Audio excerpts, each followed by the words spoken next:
I think this is the first time you guys are seeing my face on this channel, but hello, it's me, Mayo Hosco's TWR and TTTE. If you've been keeping up with the Thomas fandom in the past few days, you know that we were waiting for the premiere of the 1983 Thomas pilot, and eventually we got it. It was released on the official Thomas and Friends YouTube account, as I only just heard about by watching the latest video by the Unlucky Tug.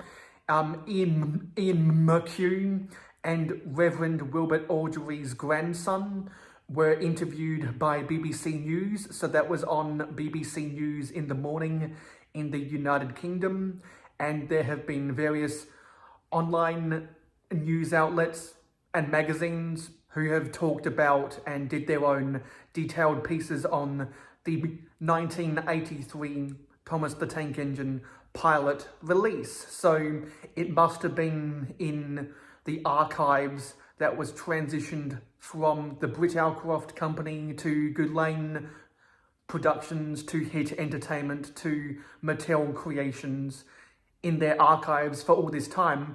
And according to sources, it looks like they pieced the footage back together and they got Mike O'Donnell to come back and compose some new music for the Mattel reincarnation of the 1983 pilot, because according to sources, the narration was different, the sets were different, and there was no music.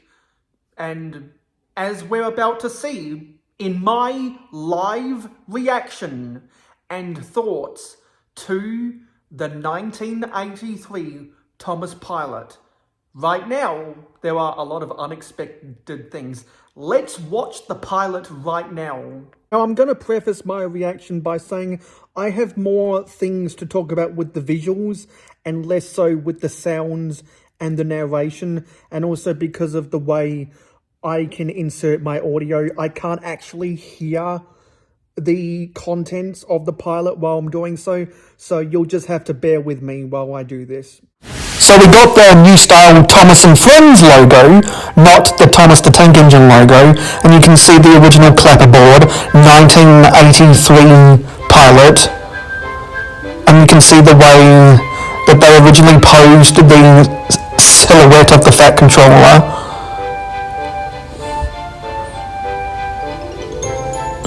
And the shots with the clapperboard, I don't think they used that shot in the actual episode, and you can see the hand of God, kind of like in the restored version of the Diseasel, where you can see the hand of God pulling the Bill and Ben props.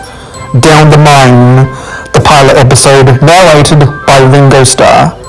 So this shot wasn't in the original episode. Hey, Thomas was at the junction when Gordon shuffled in with and there's just something about the color grading I think is slightly off, and it doesn't get over me that Annie and Clarabelle's ribs are always never pushed down properly, and honestly I do not like how puffy Thomas and Gordon's faces are. I really don't. I've talked about this on Twitter X. Gordon's face in particular looks very chubby. Grunted Gordon. It must be yours. Annie? Clarabelle? Do you know what I... But I think I actually do like that Thomas face better than the one they used in the original episode. Before Gordon could answer, Thomas puffed away. And I think that shot more emphasises that the figures are made out of wood. I could hardly believe their ears. And I was hearing people saying that they didn't use almost any of those Annie and Clarabelle faces. That shot is from the original airing. Pleased with himself. I guess they didn't have that in their archives. Deeply shocked. They had great respect for Gordon, the big engine.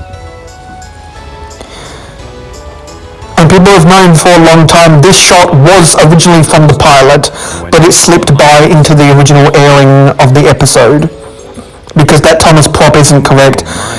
That's a more kind of landscape view of the mine. Strong enough to hold up trucks, their roofs could not bear the weight of engines. I really quite like these low angles with the camera, but that Thomas face from that angle looks very creepy. Old board, he thought. He had often tried to pass it. See, like Thomas looks like a zombie-eyed right there. Made a plan. He had to push the empty trucks into one side. And I think it's much more noticeable, particularly with that parting line, that the backdrop is just Now, said Thomas to himself. artwork. It doesn't go on forever. But they have a lot more close-up shots in the pilot. Stupid old board, said Thomas. There's no. And compared to the original airing, they actually emphasised that the ground collapsed before Thomas falls down. Fire and smoke. And Thomas is at more of a jaunty angle in the pilot than the original airing. The hole, but he couldn't move. Oh dear, he said, I am a And so yeah, they talked about how they silhouetted Sir Topham Hatt. saw you, said the fat controller. Please get me out, I won't. And I think that those tears are slightly out of scale, if you ask me, especially compared to Thomas and Bertie's Great Race. Let me see. I wonder. That shot was reused from the pilot.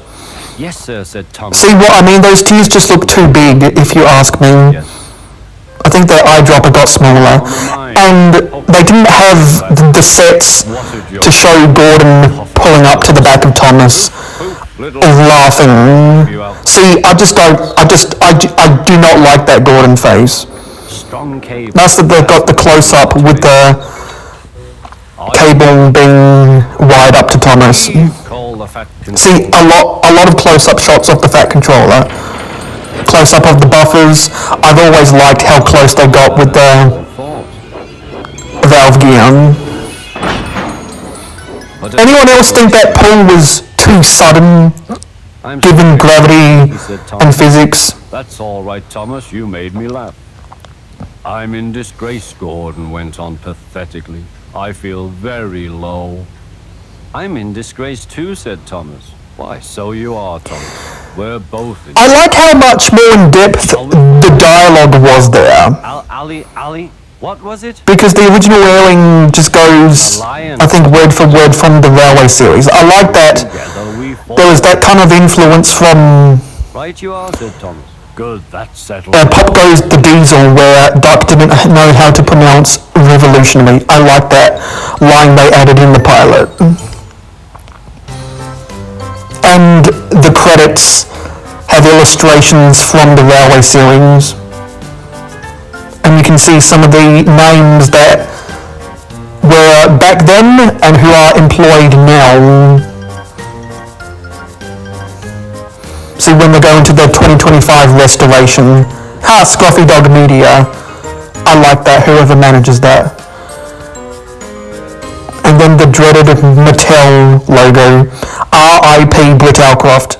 So, overall, this release of the pilot is going to be one of the most important days in the history of not only Thomas the Tank Engine, but also the fandom, because people have been hyping up the release of this for a while now.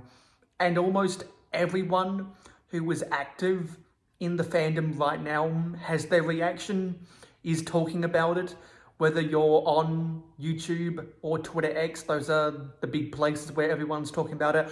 I've posted 2 tweets about it, and one of them is my new pinned tweet on my Twitter X. You can follow the links in the description below to go follow me on Twitter X, because on the interview that Ian McHugh did with BBC News, he talked about how they remember the past, which I like to say that he was lying on national television, because clearly they don't remember the past. If in the 21st century you went from the classic series to the hit series to CGI to Big World, Big Adventures to All Engines Go, and you want to have Thomas turn into an elephant, being an astronaut on the moon, and potentially fall off a cliff in China and nearly die while you're trying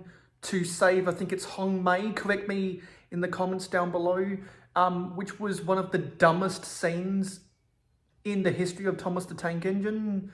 That is clearly not remembering the past. So I will die on that hill saying that Ian McHugh lied on national television in that interview. Clearly they don't remember the past.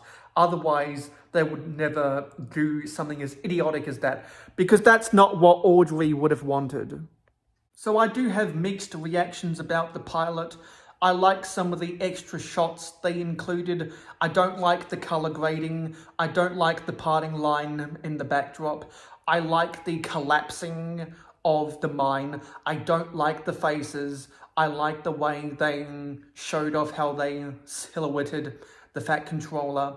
I don't like some of the scenes that they couldn't film, like Gordon traveling through the countryside on the way to the lead mine. So overall, it's fantastic that they finally released the pilot, but I have mixed reactions about the pilot.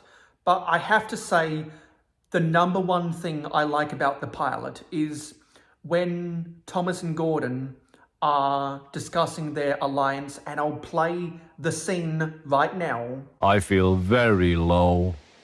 I'm in disgrace too, said Thomas. Why, so you are, Thomas. We're both in disgrace. Disgraceful. Disgusting. Despicable. Shall we form an alliance? An ally? What was it? Asked Thomas. An alliance, Thomas. United we stand, together we fall, said Gordon grandly. Right you are, said Thomas. Good, that's settled, mumbled Gordon. You really shouldn't mumble, because I can't understand a word you're saying. And buffer to buffer, the allies puffed home. That Thomas gets confused about the pronunciation of alliance, like how I said in Pop Goes the Diesel, Duck gets confused about the pronunciation of revolutionary, or in season 6, when Percy gets confused about the pronunciation of dignified, and he says dignified. So anyway, this week will always be memorable for the Thomas fandom. Enjoy the 80th anniversary of Thomas the Tank Engine. I personally will, and I'll be watching a lot of content. And if you are watching this video because you're watching other people reacting to their reactions of the pilot, let me know in the comments down below. Subscribe if you haven't done so already. Make sure to give this video a like. Go follow me on Twitter X. The link is in the description. This has been a fantastic week for the Thomas fandom. I'm going to go back and keep doing my regularly scheduled videos. So I'll see you on the flip side. And goodbye, everybody.